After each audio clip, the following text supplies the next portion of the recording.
So in this video, I am going to show you how to buy Solana, ticker symbol SOL in Canada using Wealthsimple Trade. So once Wealthsimple Trade is opened up, I want you to scroll down to your crypto account, select that, then go and press on trade, the black square in the bottom left.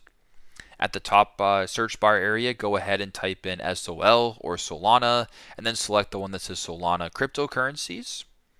Once you're here, go to the bottom left and press buy.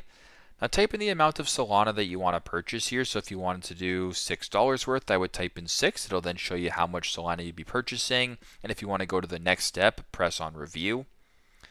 Once you're on this page, you can review the transaction and the order, so you can check out the order type, the account, the fees, the total, etc. If all looks good and you want to proceed, go to the bottom and press submit order. So pretty simple, pretty straightforward, but that's how you guys can buy Solana in Canada using Wealthsimple Trade. Thanks again for watching, and I hope this video helps.